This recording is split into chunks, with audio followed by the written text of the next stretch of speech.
Hey everybody, hello and welcome back to our channel Info Island. So guys, जैसे कि आप सब जानते हैं कि आज एसएससी सीएचएसएल का 7th ऑफ अगस्त का फर्स्ट शिफ्ट का एग्जामिनेशन हो चुका है। तो गाइज हम क्या करेंगे आज इस वीडियो में, हम आपको पूरे एग्जामिनेशन का एनालिसिस प्रोवाइड कराएंगे, दैट टू 100% एक्यूरेट आंसर्स के साथ। हम एक्स्ट्रा कुछ आपको क्वेश्चंस और एक्स्ट्रा फैक्ट्स ब्रीफ में बताते रहेंगे, जिससे कि आपको आगे आने वाले एग्जामिनेशन में उन टॉपिक्स से रिलेटेड कुछ भी पूछा जाता है, then you are in a position to handle that, you will be in a position to answer all those questions also. तो चलिए दोस्तों, वीडियो को जल्दी से शुरू करते हैं और देखते हैं कि किस प्रकार के क्वेश्चंस आए थे और पूछे गए थे आज 7th ऑफ अगस्त के फर्स्ट शिफ्ट के एग्जाम्स में। और गाइज, वीडियो को शुरू करने से पहले एक चीज मैं आपसे बोलना चाहूंगी। आप सभी में से उन लोगों ने जिन्होंने अभी तक चैनल को सब्सक्राइब नहीं करा है, तो जल्दी से जाकर सबसे पहले चैनल को सब्सक्राइब करिए और उसके पास जो एक बेल आइकन गिवन है उसको भी जल्दी से प्रेस कर दीजिएगा, जिससे कि जैसे भी जब भी हम किसी न्यू वीडियो के साथ आए आपको उसका नोटिफिकेशन तुरंत मिल जाए। और एसएससी सीएचएसएल के पेपर से रिलेटेड जो भी हम डेली एनालिसिस लेकर आने वाले हैं हमारे चैनल को, उस से रिलेटेड जानकारी जानने के लिए हमारे चैनल को फॉलो करना ना भूलिए। तो चलिए जल्दी से वीडियो को शुरू करते हैं। तो गाइस, फर्स्ट क्वेश्चन जो कि पूछा गया था आज के पेपर में वो था, भारतीय संविधान में विधि का शासन यानी कि रूल ऑफ लॉ की अवधारणा जो है वो किस कंट्री से ली गई है। तो इसका गाइस करेक्ट आंसर है इंग्लैंड, और काफी बच्चों ने इसको करेक्ट आंसर भी किया था। और हमारे, अगर आपने वो वाले वीडियोस देखे हैं जो कि हमने एसएससी की प्रिपरेशन के डाले हैं, तो उसमें भी आपको ये प्रश्न जरूर से दिखा होगा, क्योंकि हमने प्रैक्टिस सेशन में इस वाले क्वेश्चन को 100% बताया था।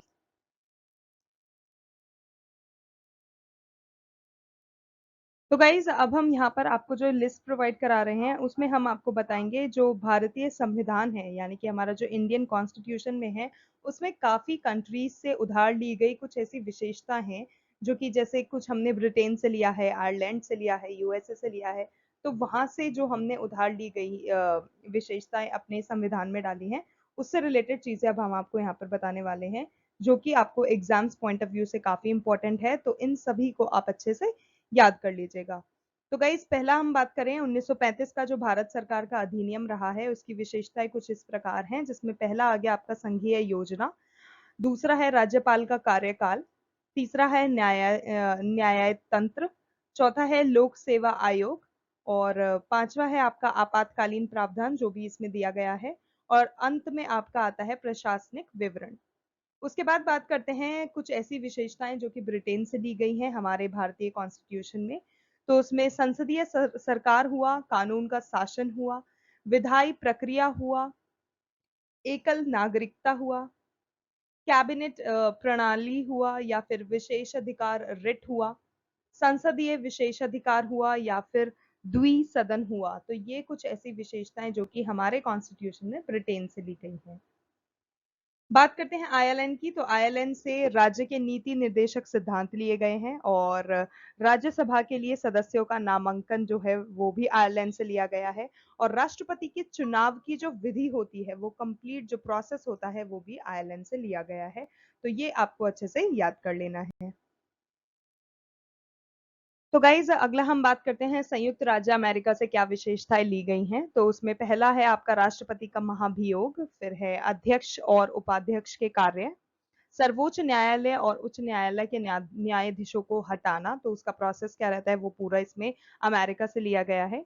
बाकी है मौलिक अधिकार, न्यायिक समीक्षा, न्यायपालिका की स्वतंत्रता, और अंत में है संविधान की प्रस्तावना। तो ये सारा आपको याद रखना है। ये विशेषताएं ऐसी हैं जो कि संयुक्त राज्य अमेरिका से ली गई हैं। फिर आता है कनाडा। तो कनाडा की बात कही जाए तो एक मजबूत केंद्र के साथ संघ, केंद्र में अवशिष्ट शक्तियों का निहित होना, केंद्र द्वारा राज्यों के राज्यपालों की नियुक्ति, सर्वोच्च न्यायालय का सलाहकार क्षेत्राधिकार, ये सारी चीजें हमने कनाडा से उधार ली हैं। फिर बात करते हैं ऑस्ट्रेलिया की। तो समवर्ती सूची हुई, या फिर व्यापार की स्वतंत्रता, वाणिज्य और संभोग, संसद के दोनों सदनों की संयुक्त बैठक, ये सब जो है ये ऑस्ट्रेलिया से लिया गया है। अगला है सोवियत संविधान यानी कि यूएसएसआर, और अब रूस भी जिसमें शामिल है।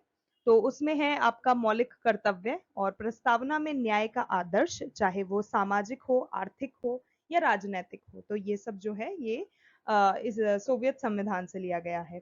फिर है आपका फ्रांस। तो फ्रांस से बात की जाए तो प्रस्तावना में गणतंत्र के आदर्श से रिलेटेड विशेषताएं ली गई हैं। तो आप ये सब अच्छे से याद कर लीजिएगा।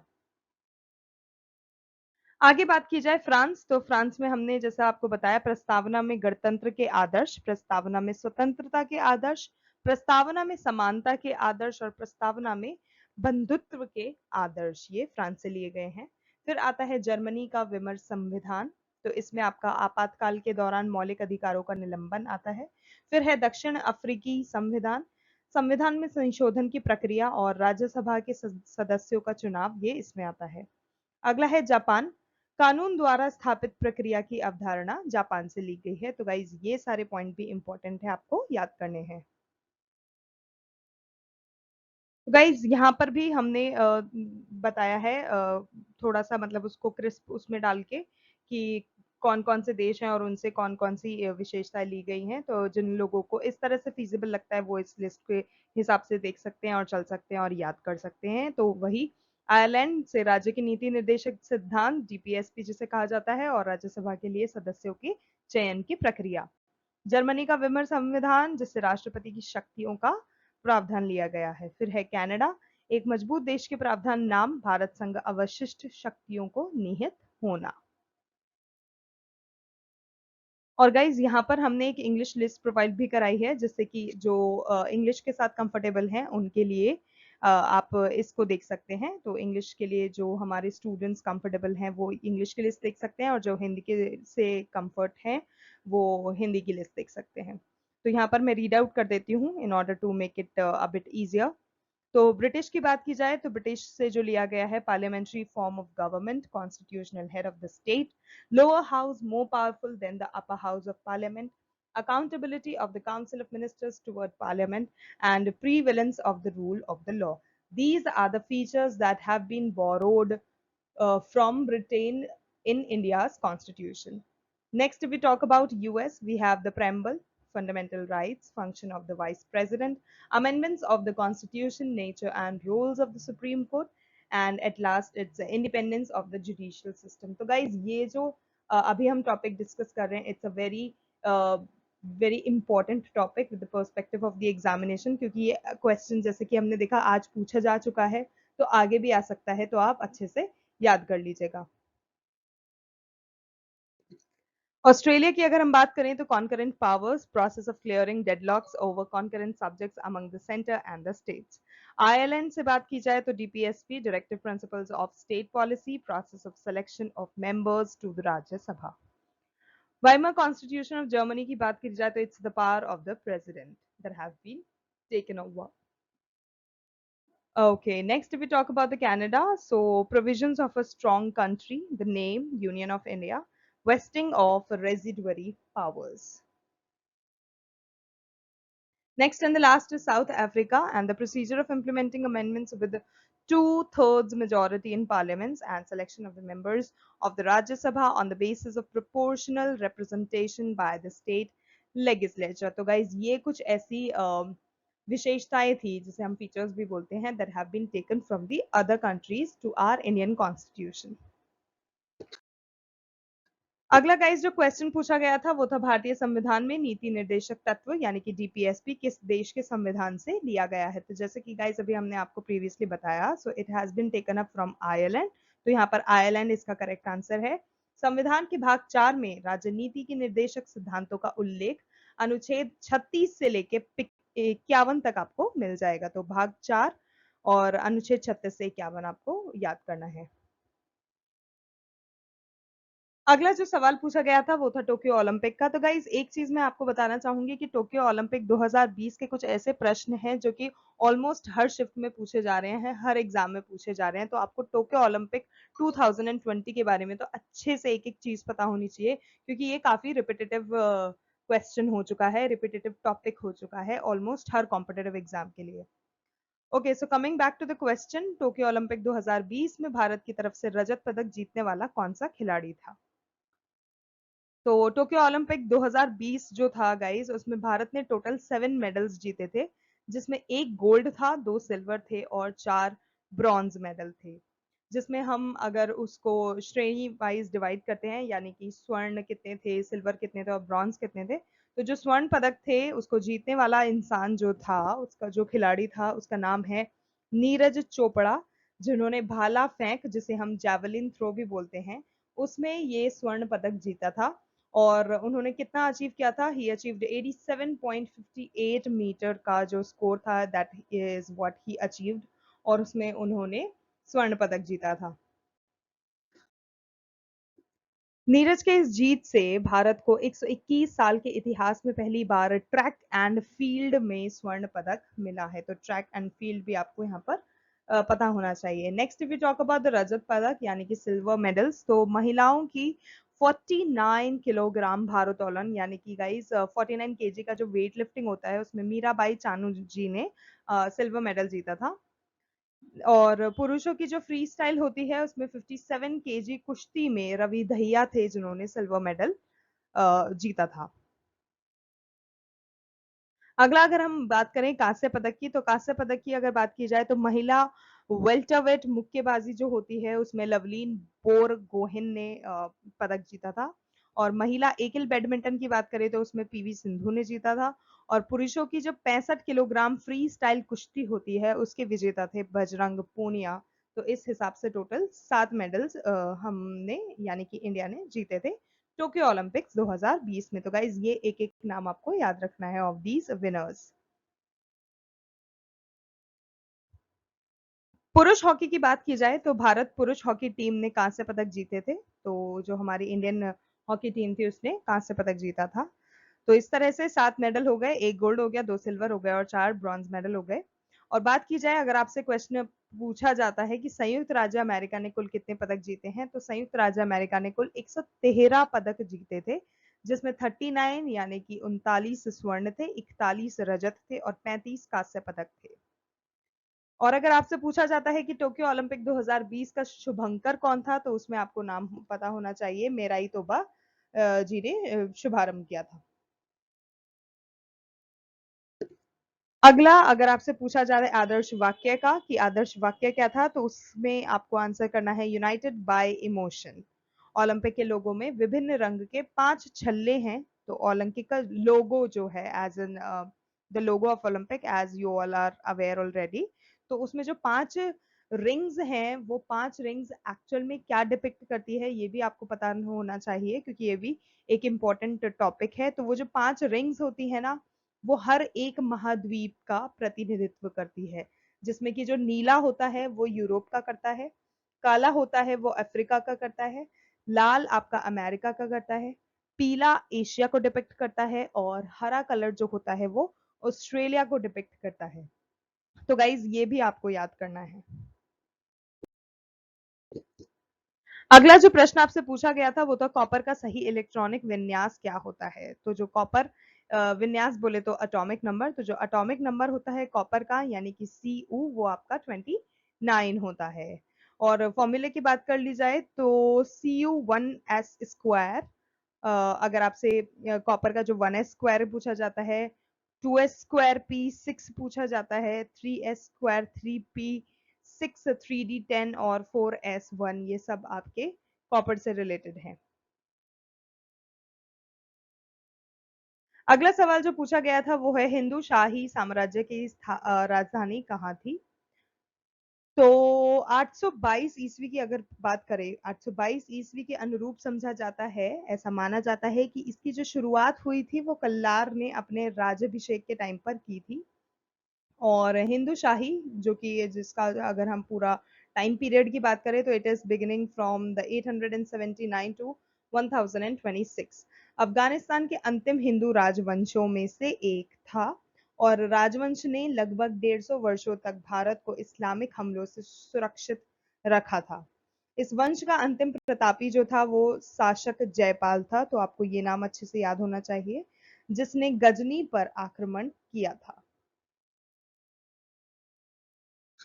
राजधानी की बात की जाए तो राजधानी में हमारे पास अलग अलग टाइम पीरियड के हिसाब से है। 805 से 870 में आपका काबुल है, 870 से 1001 में आपका उधभंडापुरा है, 1001 से 1026 में आपका लाहौर है।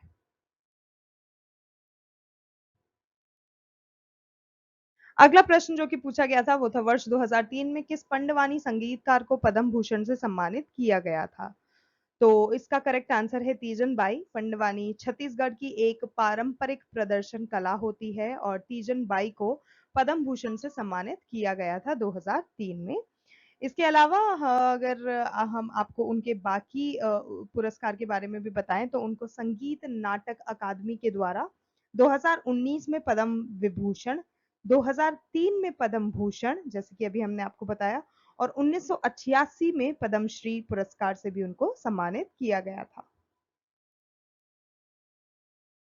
अगला सवाल जो आपसे पूछा गया था वो था निम्नलिखित में से किस राज्य में अक्टूबर 2022 में ऑनलाइन गेमिंग पर प्रतिबंध लगा दिया था। तो गाइस ये एक एमसीक्यू क्वेश्चन है, इसमें आपको आंध्र प्रदेश सेलेक्ट करना है because Andhra Pradesh is the correct answer. विधानसभा ने आंध्र प्रदेश गेमिंग संशोधन विधेयक 2020 को अपना लिया है और आंध्र प्रदेश गेमिंग अधिनियम के अनुसार 1974 में संशोधन कर दिया गया था और ऑनलाइन गेमिंग पर प्रतिबंध लगा दिया गया था। तो गाइज यहाँ पे इसका करेक्ट आंसर है आंध्र प्रदेश। अगला सवाल, इनमें से कौन सा उत्सव मणिपुर का उत्सव है। तो आपको वही पर्टिकुलर जो आपको ऑप्शंस दिए गए हैं उनमें याओसांग उत्सव सेलेक्ट करना है एज याओसांग उत्सव is the correct answer. Yaosang उत्सव जो होता है उस पर थबल चोंगबा एक फीचर्ड डांस फॉर्म है, थबल चोंगबा, उसका नृत्य पारंपरिक रूप से किया जाता है। थबल चोंगबा नृत्य जो होता है वो थाउसांग उत्सव पर किया जाता है। और बात की जाए कि ये कब सेलिब्रेट किया जाता है तो पूर्णिमा के दिन यह 5 दिवसीय कार्यक्रम, गाइज ये भी चीज नोट किएगा कि ये 5 डे फेस्टिवल होता है और पूर्णिमा के दिन इसको सेलिब्रेट किया जाता है। और यह जो त्योहार है ये त्योहार आमतौर पर बात की जाए तो होली के समय ही मनाया जाता है। तो ये इंपॉर्टेंट पॉइंट्स भी आप याद कर लीजिएगा। अगला सवाल जो आपसे पूछा गया था वो है पूर्ण स्वराज का प्रस्ताव किस कांग्रेस अधिवेशन में पारित किया गया था। तो कांग्रेस का जो लाहौर अधिवेशन है ये आपका करेक्ट आंसर है क्योंकि कांग्रेस का जो लाहौर अधिवेशन है जो कि 1929 में जवाहरलाल नेहरू की अध्यक्षता में हुआ था, उसमें पूर्ण स्वराज का प्रस्ताव किया गया था। और जो जवाहरलाल नेहरू थे जो कि इस अधिवेशन के अध्यक्ष चुने गए थे और इस अधिवेशन में पूर्ण स्वराज का प्रस्ताव पारित किया गया था। तो आपको यहाँ पर दो तीन चीजें जो पता कर लेनी है, याद कर लेनी है। पहला तो कब हुआ था 1929, अध्यक्ष कौन था, जवाहरलाल नेहरू। अधिवेशन का जो हम कह सकते हैं नाम था या फिर कौन सा अधिवेशन था तो वो कांग्रेस का लाहौर अधिवेशन था। और उसमें क्या किया गया था, उसमें पूर्ण स्वराज का प्रस्ताव जो था वो पारित किया गया था। अगला सवाल, किस राज्य सरकार को खेल में उत्कृष्ट काम के लिए अवार्ड मिला है। तो इसका करेक्ट आंसर है गाइस हरियाणा जो स्टेट है उसको रिसेंटली खेल में उत्कृष्ट काम के लिए अवार्ड मिला है। नेक्स्ट क्वेश्चन, सिंधु नदी का जो उद्गम स्थल होता है वो क्या होता है। तो guys let me tell you one thing कि जो भी हमारी भारत की प्रमुख नदियां हैं, झील हैं, इन सब के बारे में भी आप अच्छे से पढ़ लीजिएगा। इन सब का जो ओरिजिन पॉइंट है और ये बाद में कहाँ जाकर गिरती हैं ये दोनों चीज आपको पता होना चाहिए, as in the starting point as well as the end point, क्योंकि ये अक्सर पूछा जाता है।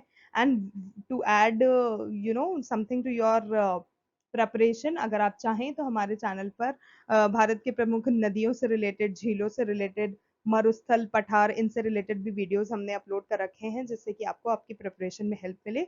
सो you can go and check those videos out also.